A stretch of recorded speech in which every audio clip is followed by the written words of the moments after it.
सिरि बंदो सतगुरु चरण को, धनि करूं सुप्रेम प्रणाम। अशुभ हरण मंगल करण, धनि सिरि देव चंद्र जी नाम।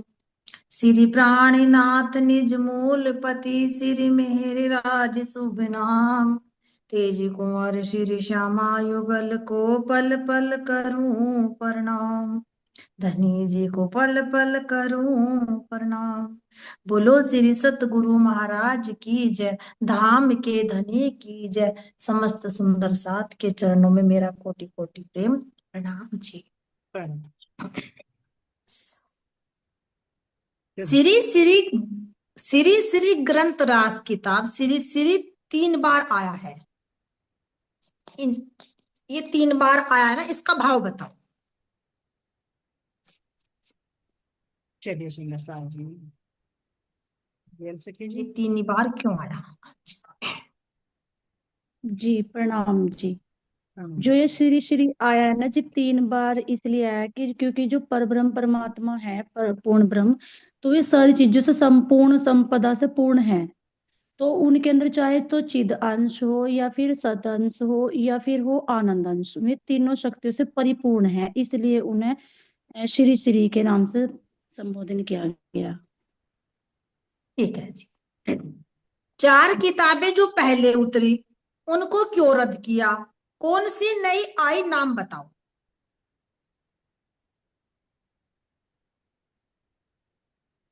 पुरानी किताबें कौन सी थी सुंदर साहब जी, उनको क्यों रद्द किया और उसके बदले में नई किताबें कौन सी आई? चलिए सुंदर साहब जी, परिवीता जी। हाँ जी, उनमें ये जो थी अंजील, जम्बूर, तौरेत और ये कुरान थी, तो इनमें हमारी साक्षी तो थी लेकिन कोई समझ नहीं पा रहा था, इसलिए इन्हें रद्द करके फिर इन्हें खोलकर रास, प्रकाश, खटरुती और कलश ये लेके आए फिर। जी ये पता नहीं सही गलत। क्योंकि उनमें संकेत मात्र थे ना, वास्तविक खुलासा इन ग्रंथों में। तो नई किताबें फिर कौन सी आई उनकी जगह? ये रास, प्रकाश, खटरेतु और कलश।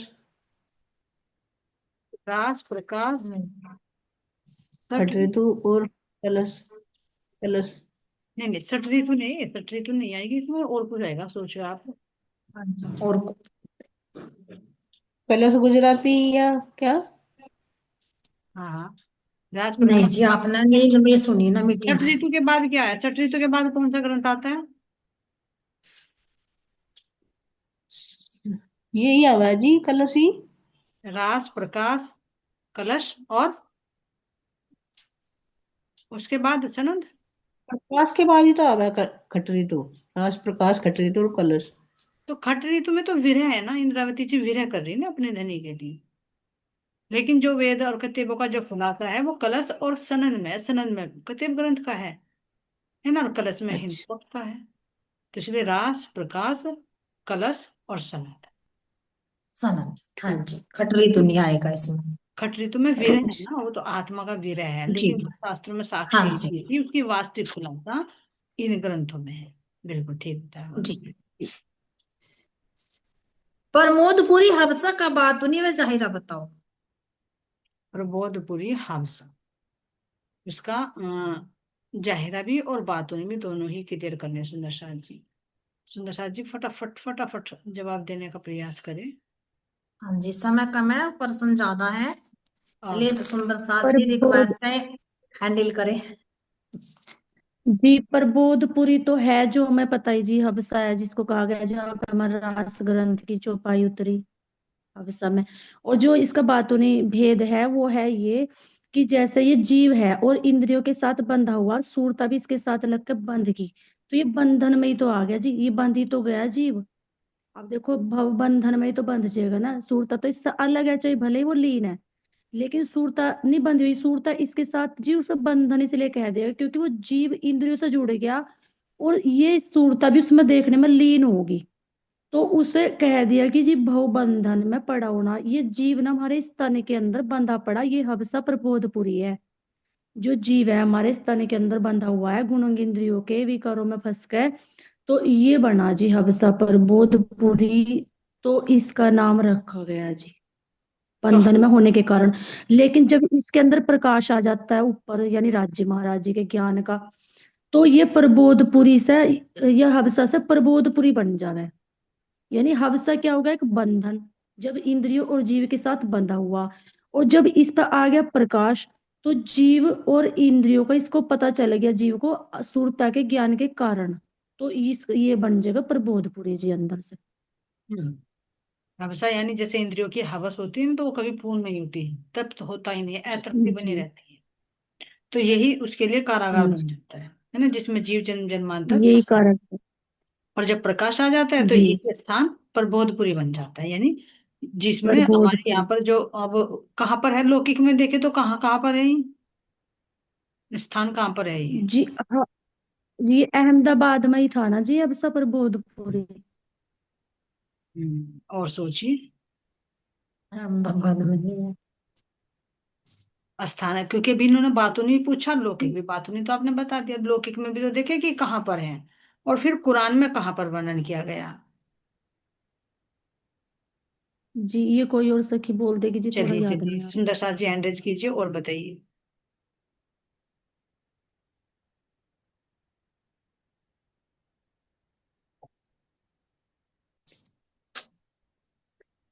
चलिए अनीता जी आप बताइए, कहाँ पर है हवसा स्थान?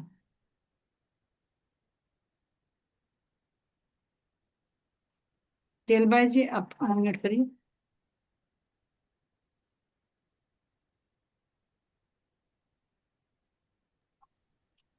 प्रणाम जी। जामनगर तो बता, गुजरात में। जी जी जी। और कुरान में कहाँ पर वर्णन आया है, कुरान में जो प्रसंग आता है इसका, ये कहाँ पर वर्णन किया गया है?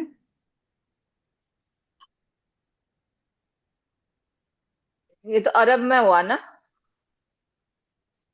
हाँ, इथोपिया है। इथोपिया एक स्थान का नाम है ना, अफ्रीका में बताया इथोपिया।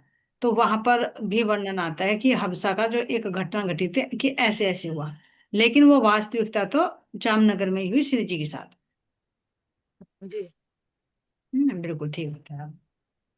और अहमदाबाद में क्या घटना हुई थी जो भी राखी जी ने बताया?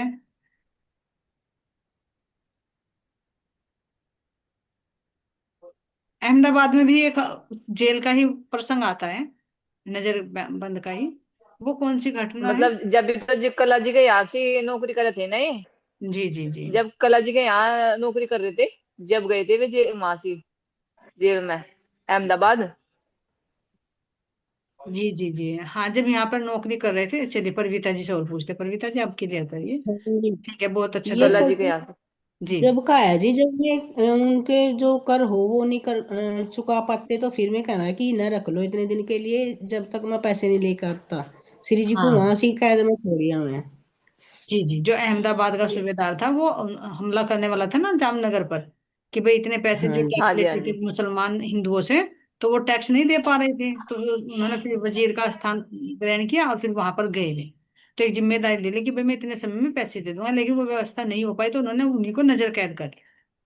तो ये हाँ प्रसंग जी। लास्ट का है जो राखी जी ने हाँ बताया। जी। लेकिन जो उस स्थान को हबसा नहीं कहा गया है ना, हबसा कहा गया है जो जामनगर के अंदर है, राजमहल का स्थान है, हाँ जेल जी। नहीं है वो भी। एक जैसे राजा के यहाँ पर नजर कैद कर लेते इस तरह से, अभी भी है वो महल है वो। स्थान, है ना। अच्छा, राजा। बहुत अच्छा। जी। 3 ब्रह्म कौन कौन से हैं, नाम बताओ। 3 ब्रह्मों का वर्णन आता है सुंदर सा जी, 3 ब्रह्म कौन कौन से? जी चलिए, सुमन जी आप अनम्यूट कीजिए।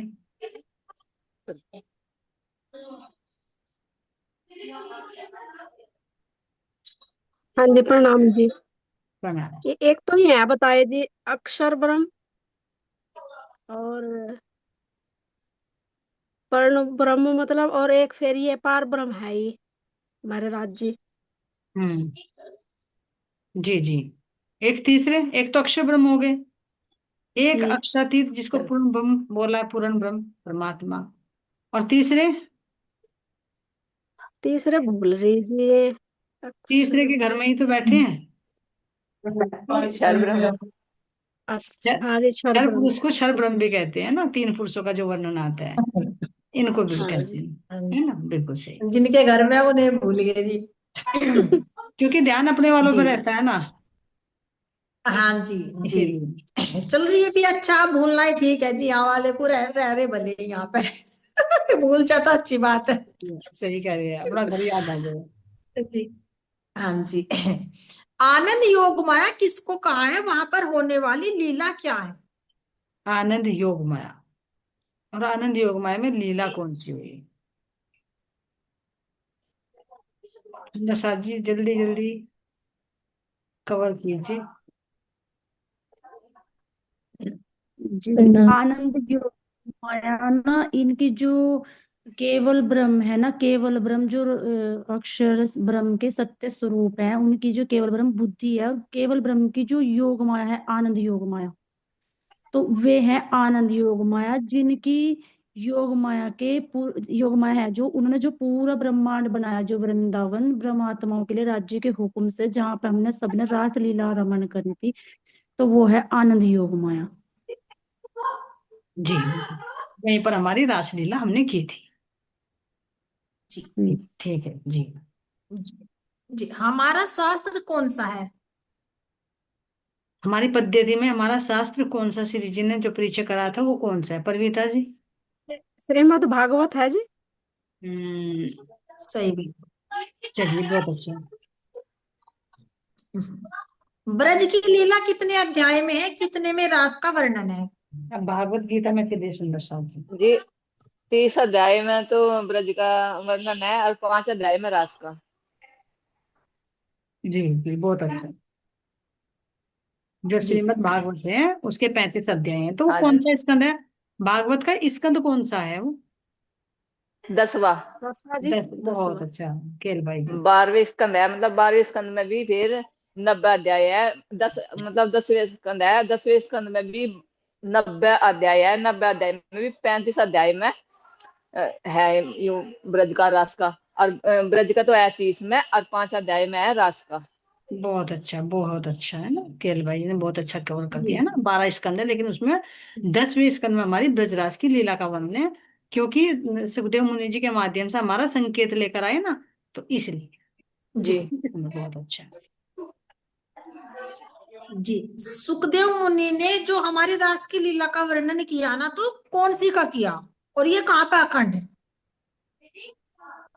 कौन रास सी का ही लीला? किया जी। रास बोलिए हाँ, ये सुंदर तो साथ ये जी। कौन से रास का वर्णन किया, और ये अखंड कहाँ पे है फिर? चलिए सुमन जी ये बताइए।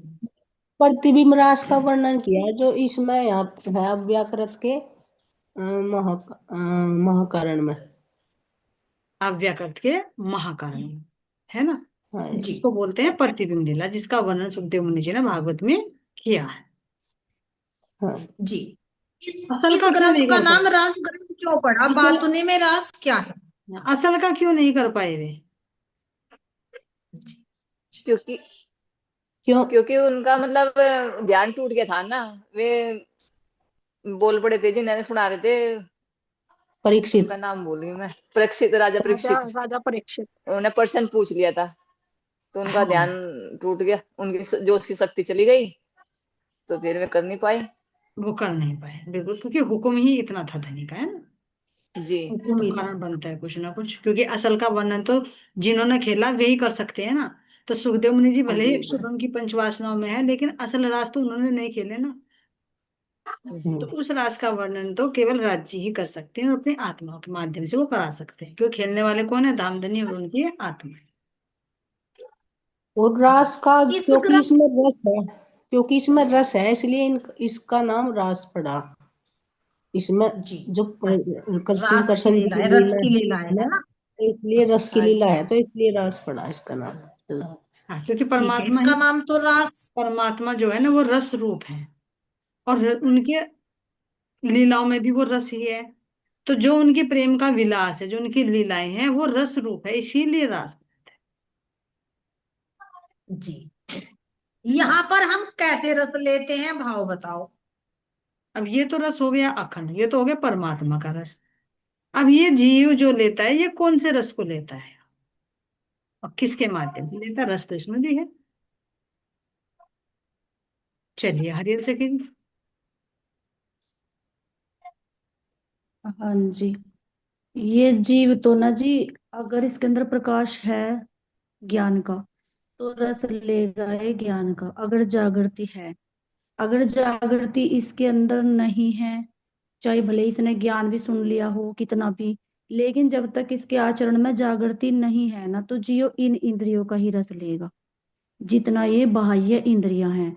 और नहीं है जागृति, है थोड़ा प्रकाश है, जैसा अभी आया था वर्णन कि प्रकाश आने के कारण फिर ये उस रस का अनुभव करेगा, क्योंकि एक ही चीज रह सके, या तो रस रहेगा, या फिर बाहर की इंद्रियों का रस रहेगा, या फिर ज्ञान की इंद्रियों का रस रहेगा। तो ये दोनों का अनुभव करेगा। ये रस है क्या? विकारों के रस है, देखो कितने ही रस है, तृष्णा के रस है, आशा के रस है, इस जीव के तो बहुत रस है। चाहे वे काम के हों, क्रोध के हों, लोभ के, लालच के, इसके तो इतने रस है जो महाराज जी ने वाणी में बता दिया कि वर्णन नहीं होता। लेकिन इसके ज्ञान का तो रस एक ही है ना। जो ज्ञान का रस है वो राज्य का अनुभव का रस है, और ज्ञान का रस है। ये तो महाराज जी के रस एक ही है।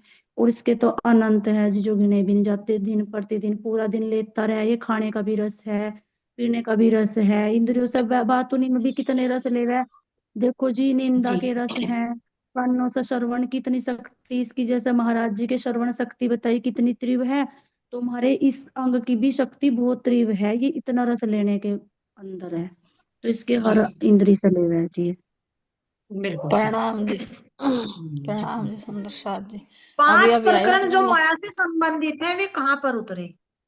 5 प्रकरण जो माया से पांच संबंधित है। प्रकरण जो माया से संबंधित है वे कहाँ पर उतरे? दीप बंदर में उतरे ना। जी। दीप बंदर में सन भी बताओगे जी आप, सन कब था, कौन सा सन था? 1922। 1900 या कुछ और? 1722। 1722। 1722। 1722। धकेल भाई तो 17 को सुनते लुढ़क गए पीछे वो, जैसे रात में सुनते जी के उथले वचन सुन के लुढ़क गए थे ना। मेरा भाई तो 1900 करा। 1700 कहा था। कोई बात नहीं, कोई बात नहीं, एडवांस बढ़ गए हुए, घटते नहीं हुए, है ना। तो हाँ जी। 1722 में दीप बंदर में किसको समझा रहे थे वहां पर? जयराम भाई कंसारा को। बिल्कुल सही, तो तब ये उतरे थे। बहुत अच्छा। जी। जी। सबसे पहले हमें माया क्यों दिखाई, वाणी किसके लिए आई? सबसे पहले इसमें माया के प्रकरण क्यों रखे गए? सुंदर साथ जी हैंड रेज करिए, सुंदर साथ जी। और भी प्रणाम जी। प्रणाम जी। मानिक भाई जी, आप कैमरा ऑन कर सको तो कर लो, मैं दर्शन हाँ कर अभी लेती अभी हूँ। आई जी मैं भी। अभी बस चलिए, सुनाई मैंने। प्रणाम जी। प्रणाम जी, माया के प्रकरण इसलिए दिखाए कि हमने माया की मांग करी थी। और जब माया को देख लेंगे जब भी तो हमें याद परमात्मा की आवेगी। और जब परमात्मा को याद है, वहां परमात्मा तो देख ही रखा था।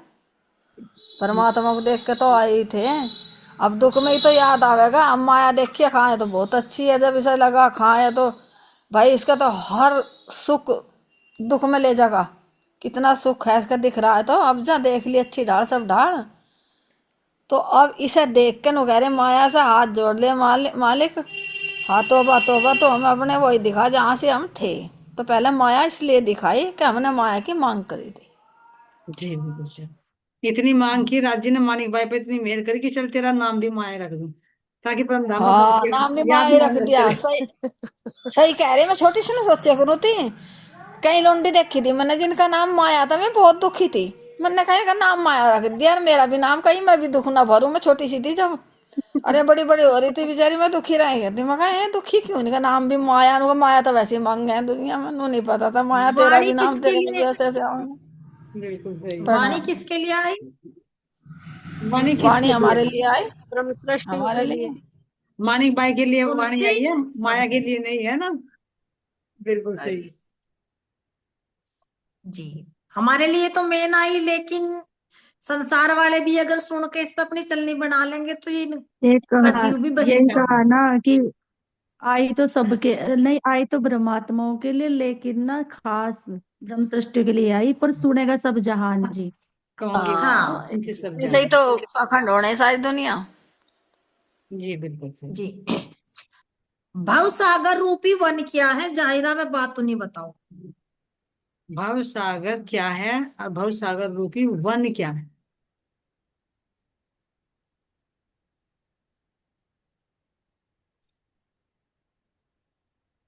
चलिए महको भाई जी।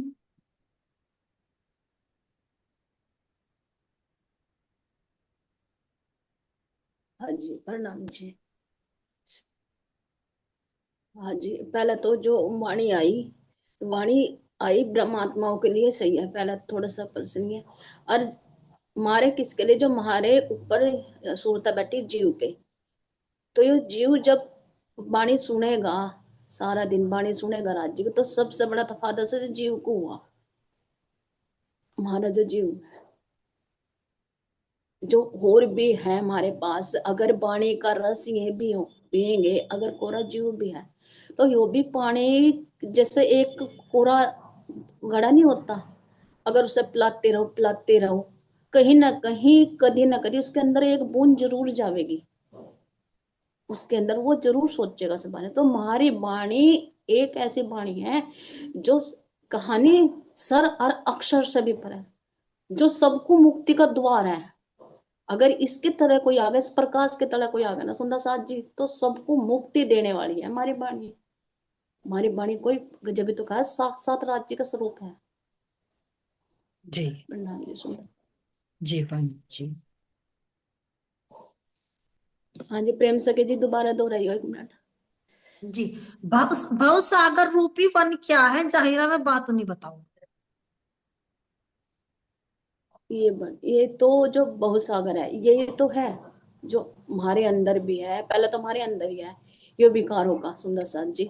और जब बात उन्हीं क्या है, जब हमारे अंदर ये वाणी का ही है, जब वाणी हमारे चित्त में जावेगी, हमारे अंदर जाओगी, तो यो जो चफेरे फिरा हुआ हमारे अंदर सपेरा रिश्ते हमारे अंदर है, विकार है, तो ये वाणी जो हमारे अंदर जावेगी, तो इस अंदर जाते जाते जो वो रस आवेगा, जो वन कहा ना सेवा, तुम्हारी जो सेवा करेंगे तुम्हारे अंदर वो रस आवेगा, तो वो इश्क में बदल जाएगी। जी जो बिल्कुल। कहा बात नहीं सुंदर साथ जी, मुझे तो यही पता। प्रणाम जी। प्रणाम। प्रणाम जी। ये जो हमारे कहना बन कह दी ना, बन जो हमारे लावे धोरे जो सारे बता रहे समझाए कल परसों ही, ये ध्यान में भी बनी तो है जो हमें दिखाई दे रहे बार, हमारे हाथ पैर इनकी तरफ गुजारे से भाई इसकी मधु की कर लूं, राधा की कर लूं, यो कर लूं और वो कर लूं, ये चारों डब की लग रही। तो अगर हम कर रहे इसका कहना वही हबसा की या हबस हमारी, तो हमें कहाँ ले जाएगी? नरक में। अगर ये हबसा सा कहना जो फिर हम इसे देखेंगे अगर तो हम नरक में जा रहे हैं, हम जागृत हो गए, शेरपुर वाले महाराज जी की चलनी को देखेंगे, सुंदर साथ की चलनी को देखेंगे, तो हमें ये परमात्मा की तरफ को मोड़ने, तो कहाँ हो गए? ये अखंड हो गए, मरने जीने से छूट जाएंगे। ये अंदर जो हमारे भाव उठते हैं ना, 3 गुण रूपी भाव, तो इन्हीं भाव का ही भाव सागर बनता है ना, जो भी राकेश जी ने बताया, ईर्ष्या का, द्वेष का, काम का, क्रोध का। और उसमें जो ये हमारी इंद्रियां खड़ी होती हैं, क्रियान्वित होती है, यही इसके अंदर वन बन जाता है, भव सागर रूपी वन, जल के अंदर ही वन। क्योंकि सुंदर शब्द इस भाव रूपी के अंदर ही, क्योंकि इंद्रियों के अंदर वो क्रिया होती है, तो जीव भी इसके साथ में फंस जाता है विकार में। तो इसे ही जंगल बोलते जी, आत्मबल कहाँ से मिलता है और 5 तरह की अग्नि कौन कौन सी है? हैं। चलिए सुंदर शब्द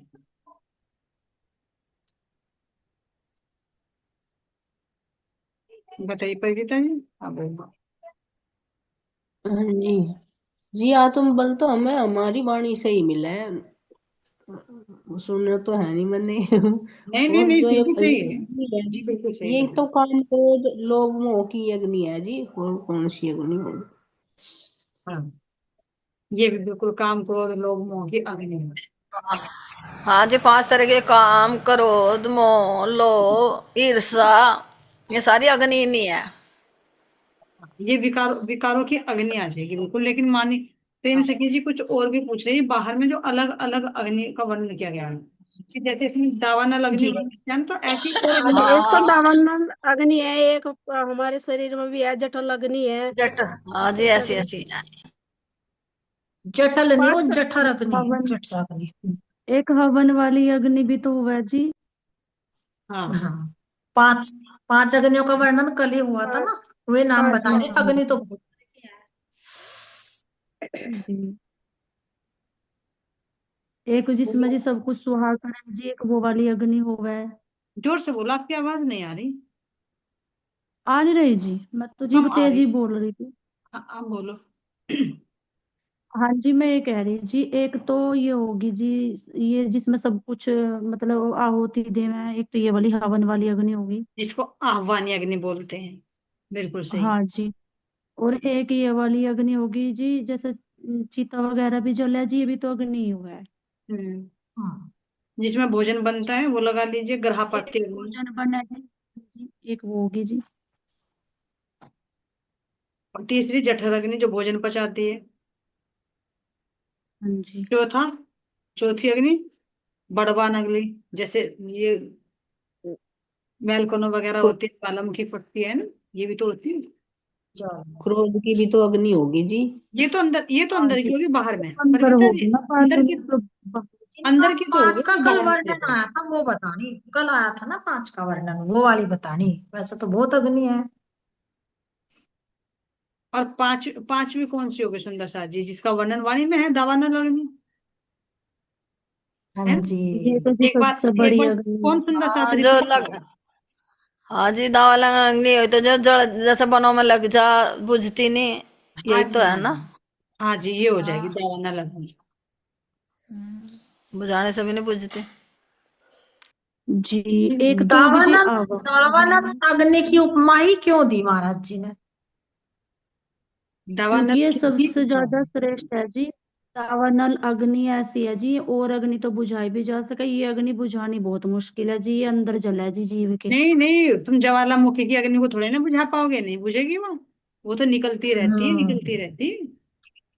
हाँ हाँ, जी जैसे चलो, कहना है निकलती धरती तो में है। कह देते जवाला, जवाला फूट गए धरती में से लिखना है, ये देखिए बुझाई जा कहीं। मानिक भाई जी, अब आप उत्तर दो ना, तो अगर कैमरा ऑन कर लोगे तो हमें सुनने में और ज्यादा इंटरेस्ट आएगा, क्योंकि उसमें अरे नाम लिखा हुआ आता है ना, तो हम अधूरे से रह जाते हैं। प्रणाम जी, प्रणाम। प्रणाम जी, मैंने प्रणाम। कह रही मैं अग्नि तो देखो जी कई तरह की हूँ, बाहर भी कहना, एक तो दावल जो बनों में लग जाए, एक धरती में से भी देखो ये अग्नि लिखना जो बुझाई नहीं जाती, बड़वा बुझाई नहीं जाती। समुद्र के अंदर से हाँ, निकलती है, उसको भी उसी को बोलते हैं। हाँ, तो इन्हें हमारे अंदर भी जैसे दावल लग जा, वो तो बुझ जाएगी किससे, राज्य से, चर्चा से, सत्संग से। यानी हमारे अंदर थोड़ी उठाए हो, जो धरती की है वो तो किसी से नहीं बुझने की, वो तो जब ही बुझेगी जब कहना उसका समय आवेगा, जो जिसने लगाई वही बुझावेगा। हम्म। अन्य इंसान पर नहीं बुझती। नहीं, ठीक है जी। हमारे अंदर की भी राज्य महाराज जी के हुक्म से ही बस। मुझे तो लगता नहीं अब तक तो हाँ, बुझी नहीं होगी। विचारों की अब तक अग्नि तो ये जो बुझे नहीं। उठते रहे हमारे अंदर। जी। हाँ, अब चलिए, सही कह रहे तुम, अब भी नहीं बुझती, अब भी चलिए लग सुंदर जा। साहब जी, अब एक बार है ना, इनको रिपीट, पांचों का नाम रिपीट करे कोई भी सुंदर।